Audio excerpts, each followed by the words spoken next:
Top quality और consistent performance के लिए सिर्फ सिल्वर पंप्स एंड मोटर्स, नाम याद रखना। તે શું લાગી રહ્યું છે કે કમળ ખીલશે કે પછી ગુલાબ કે પછી આ બંનેને બેટ ફટકો આપશે? શું લાગી રહ્યું છે નિલેશભાઈ?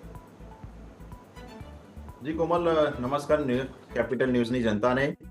આજે વાવ બેઠક ઉપર જે અમારા કમળના ઉમેદવાર સ્વરૂપસિંહ ઠાકોરજીએ જે ગાય માતાના દર્શન કરીને જે મતદાન કર્યું અને વાવ બેઠક ઉપર 1,61,000 પુરુષ મતદારો છે અને 1,49,000 મહિલા મતદારો છે. આપ જોજો કે ઇલેક્શનના રિઝલ્ટના દિવસે આપણે ફરીથી ભેગા થઈશું આપના આમંત્રિતથી કે ભારતીય જનતા પાર્ટીના આ ઉમેદવાર જીતીને એમને ગાંધીનગર મોકલશે અને વાવની જનતાએ જે રીતે ત્યાં નડાબેટનો વિકાસ હોય, ત્યાંના આજુબાજુના વિસ્તારોનો વિકાસ હોય, એ વિકાસ સાથે સામર્થ્ય પૂર્યું છે. આપણે કોંગ્રેસની વાત કરીએ તો જ્ઞાનીબેન અત્યારે એકલા જ છે મેદાનમાં. કદાચ પાછળ કોંગ્રેસ છે કે નહીં ખ્યાલ નથી આવતો.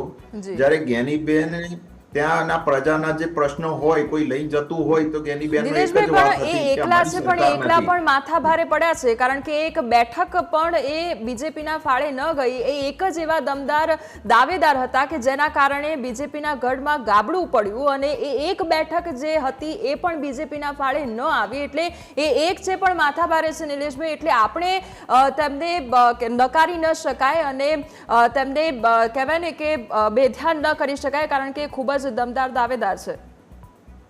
નહીં, હું આપને સમર્થન આપું છું. બેને બહુ જ જમીની સ્તરે બહુ જ સારું એવું એમને લોકસભામાં પણ વર્ચસ્વ કર્યું.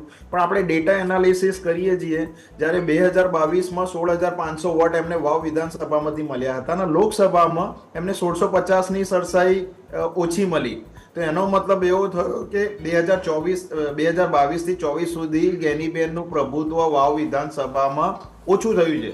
તો એનો મતલબ એવો થયો કે વાવની પ્રજા એમને સમર્થન નથી આપતી, એમના કામોથી એ અસંતુષ્ટ છે અને એટલા જ માટે દાદાની સરકારમાં 163 ધારાસભ્ય તો છે જ ભારતીય જનતા પાર્ટીના અને એક અમારા સ્વરૂપસિંહ ઠાકોર એમાં જોડાશે અને ત્યાંની વાવની જેટલા બી કામો જે અટકેલા છે કોંગ્રેસના શાસનમાં એ બધા જ કામો પરિપૂર્ણ થશે. અને હું આપને વિશ્વાસ અપાવું છું કે ત્યાંના આજુબાજુના જે કામો જોઈને ત્યાંની પ્રજાએ નક્કી જ કરી લીધું છે કે આજે કમળનું વોટ દબાવવું છે, કમળનું બટન દબાવવું છે. અને જે રીતે જ્ઞાનીબેને અમારા CR પાટીલ સાહેબ, અધ્યક્ષ સાહેબનું કહ્યું હતું કે એમની ટાણી ઉતારવાની છે તો વોટ ઉતારવાનો છે, તો પાટીલ સાહેબે એના ફરીથી ઉત્તરમાં એવું કહ્યું હતું કે વોટ તો કાર્યકર્તાનો હોય અને કાર્યકર્તાનો વોટ ઉતરે નહીં. એટલે આ કાર્યકર્તાઓની પાર્ટી છે કોમલ. અને આ રીતે જે રીતે નાના નાના કાર્યકર્તા, બૂથ સમિતિ, મંડળ અધ્યક્ષ, મંડળના જે પેજ સમિતિના હોય એ બધા જ લોકો અમે પંચાયતથી પાર્લામેન્ટ સુધી એક પણ બાય ઇલેક્શન હોય કે કોઈ પણ વિધાનસભા હોય કે લોકસભા હોય કે પંચાયત હોય, અમે આ રીતે જ શક્તિપૂર્ણ લડીએ છીએ. અને અમારો એક એક કાર્યકર્તા તમે જોઈ રહ્યા છો કે અત્યારે અમારી ખાટલા બેઠક હોય, ત્યાંની પ્રશિક્ષણ બેઠક હોય, ત્યાંના અલગ અલગ જ્ઞાતિગત લોકોને અમે આવકારીએ છીએ. જે રીતે કોંગ્રેસે જે એમના નિવેદનો આવેલા છે કે ભારતીય જનતા પાર્ટી મૂર્ખ બનાવે છે ચૌધરી સમાજને, તો આવું નિમ્ન કક્ષાનું જે પોતે સાંસદ એક કેટેગરીમાં આવતા હોય તો એમને આવા નિવેદનથી બચવું જોઈએ. બીજી વસ્તુ કે ત્યાં ભારતીય જનતા પાર્ટીએ ઠાકોર સમાજના ઉમેદવારને શીર્ષ નેતૃત્વ અમારી પાર્લામેન્ટરીએ મૂક્યા, તો એનો મતલબ એવો થયો કે કોંગ્રેસ આમાં વાદ વિવાદ જાતિગત લાવવાનો પ્રયત્ન કરી રહ્યા હતા પણ એ અસફળ થયા હતા.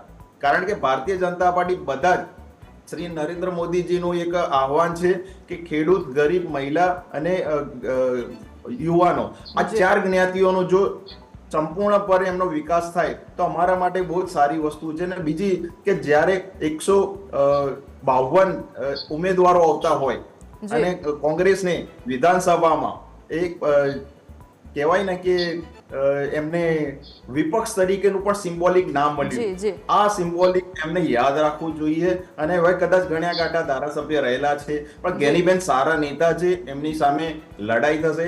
પણ એમના જે ઉમેદવાર છે ગુલાબસિંહ, એમને સ્વીકાર કર્યો હતો કે અમે અમારી લડાઈ ભાજપ જોડે છે, એટલે એમને એ હાર હતાશ કરી ગઈ છે, એમને એ હાર સ્વીકારી લીધી છે. અને જે રીતે જ્ઞાનીબેન કમલમમાં જે નિલેશભાઈ, કદાચ જે ગુલાબ એવું પણ આપવા હોઈ શકે, કદાચ એ ગયો હતો. competition એટલે જ એમને ન ખ્યાલ છે કરતા કે હોય. કમલમના સાણે આવી ગયેલા છે. જી નિલેશભાઈ, આપને કહેવા માંગીશ કે વિકાસની આપ વાતો કરી રહ્યા છો, એટલે આજે સવારથી જ અમારા દ્વારા વાત કરવામાં આવી મતદારો સાથે, એટલે તેમનો પણ જે મુખ્ય મુદ્દો છે તે વિકાસને લઈને જ છે અને વિકાસને ધ્યાનમાં રાખીને જ તે લોકો મતદાન કરી રહ્યા છે. એટલે હવે તેમના દ્વારા વિશ્વાસ કોના ઉપર મૂકવામાં આવ્યો છે તે આવનારા સમયમાં આપણને ખબર પડશે.